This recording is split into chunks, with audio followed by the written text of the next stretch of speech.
At Mason Middle School, our building goals are to inspire students, to care about them, and to empower them.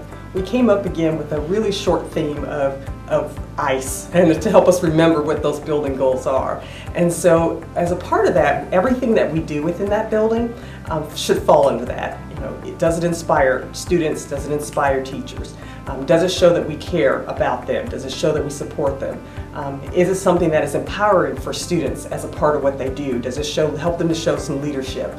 So what we've done over the last few years is really work to increase our high school courses and to provide some credit options for kids that really will help them move to the next level. And so we want to make sure that we're evaluating the types of supports that we put in place for students, whether it's in the form of interventions or research bell times, or if it's in the arena of enrichment opportunities. And so we've really increased those over the last few years in every content area. So we have courses in each of our academic areas to provide some extra enrichment for our students.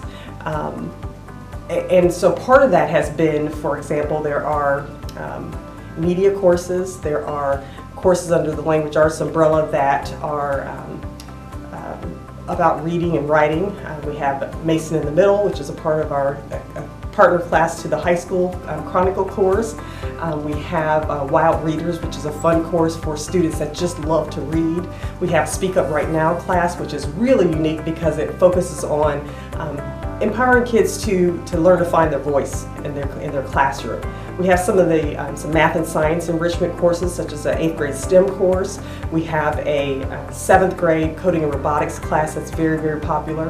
We have a 7th grade engineering and design course that's popular, among lots of other things. And the idea, again, is to just find things that are not only fun for our kids, but really support them academically and encourage them to figure out what their passion is at this grade level.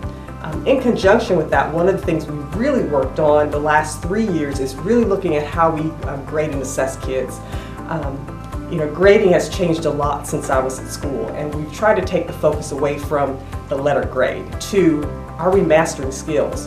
And so what we've pushed toward the last few years is determining, if I look at a student's grade, does that grade tell me whether or not that student has mastered the material?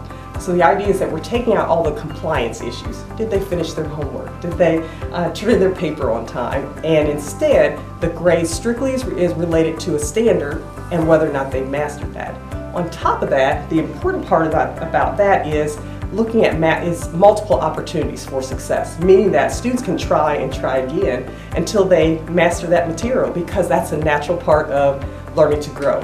Student A might get it on the first time. Student B might take them 2 or 3 times. And so why should student B be penalized because it takes them longer to master the material? So in between those times, student B will have to do some work and have to show that they're ready for another opportunity to retake an assignment. But we think that's an important part of what they're doing. And because doing that then empowers them to take charge of their own learning. Also, homework is important. And we've changed the idea of homework as being a must-do to a practice opportunity. Here's your opportunity to try what we've done in class, or to front-load some material for what's coming up, and then you decide, do I need to do more or less based on what your grades are. And so the homework for us has really become a communication tool for both kids and for families. And it's really changed the state of how we function as a middle school.